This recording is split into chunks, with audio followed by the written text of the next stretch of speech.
Okay, so today we have the brand new Vivo V27 Pro, and this is the phone you should care about because this is sort of an all-rounder. Like in the past, Vivo focused more on the selfie camera and the fancy designs of the phone. Remember those color-changing phones? But this Vivo V27 Pro has the latest Dimensity 8200 processor, 50 megapixel main camera with OIS, 50 megapixel autofocus selfie camera, night portrait with aura light and wedding portraits. Everyone is getting married these days and I still can't decide whether orange is a color or a fruit. Let me know in the comments. Anyways, so the question that has to be asked is, how good is the Vivo V27 Pro? Well, we'll find that out together. Okay, so you get this big box with Vivo V27 Pro written on the top. And if I turn it around, oh, this is interesting. It says Make in India. You mean Made in India? No. It says Make in India only. The name of the initiative is Make in India. But recently, I've heard a lot of phones are getting manufactured in India, so good for consumers like you and me. Now inside, you get the phone, some paperwork, transparent TPU case, Type A to Type C cable, and a charging brick. And a very premium SIM ejector tool, so everything you need inside the box. Nice. Coming to the phone, let's see here. Oh wow, this is pretty light and so comfortable to hold. How much do you think it will weigh, Manu? 170 grams? Let's see. Oh, it is around 183 grams. So the phone has this curved design, like the front and the back is slightly curved. So it is very easy to grip, fits in your hand right well, and it even feels pretty premium. Nice. But the major highlight of this phone is the back panel. So this has a glass back and it has this matte sparkling finish, shimmering as they say. Now this is supposed to change color. Let's test that out. Okay, so we have come outside now and let me hold this against direct sunlight. Wow, it changes to dark blue, like wow. It's subtle and in your face at the same time. You will definitely notice it when you are outside. But this is better. It just becomes a darker shade of the original color. So this is magic blue variant. There will also be a noble black variant. So design wise, phone looks really premium. Now on the front you get a 6.7 inch 120Hz curved AMOLED display, and Vivo calls this 3D curved, which in normal words means curved display. This makes the phone looks more premium. Now usually curved displays have fault touches around the curve. Here if you see, it is so subtly curved that there are no ghost touches if I rub my finger on this. And watching YouTube videos and movies, they look pretty nice. However, there's something interesting that I noticed. So see here on Netflix, you get wideband L1, which is nice. You can play 1080p videos on Netflix and other OTT apps, but you don't get HDR on Netflix, and that is also okay.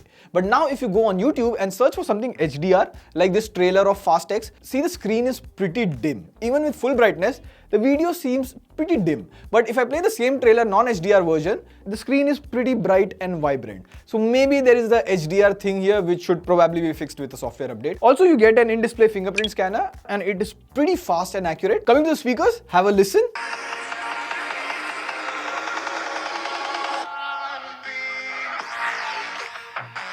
Okay, so it has a single speaker, and yes, a dual stereo speakers would have been better in this price range, but the audio quality and the bass quality from the single speaker is good. Now, Vivo phones are known for good selfie cameras, and we'll come to that in just a moment. But first, you get a 50 megapixel main camera with OIS on the back, and this is Sony's IMX766V sensor, which is specially made for Vivo phones. During daytime, the picture quality is pretty nice. Like, see these pictures? They are pretty bright and vibrant. Or even this picture, even against the sun, the photos are nice. And see this picture, even if you zoom in, there are enough details. Even indoor, low light, first impressions, I would say the pictures on the main camera are good. Now you also get an ultra wide angle camera, and here too the pictures are decent. The colors and all are very nice. In low light, however, the pictures come out a bit soft, but I won't mind. Now, in terms of videos, you can do maximum 4K 60 FPS, but there is no stabilization, so you'll have to switch to 4K 30 to get some stabilization. Now you get a 50 megapixel front selfie camera, and the selfies come out good. They look a bit bright and social media ready, but overall, I liked the selfies. But the fun thing is, it has autofocus, so it can track my eye as soon as I go away from the frame and even out of the frame. So very few or none selfie cameras have autofocus. The animation is nice.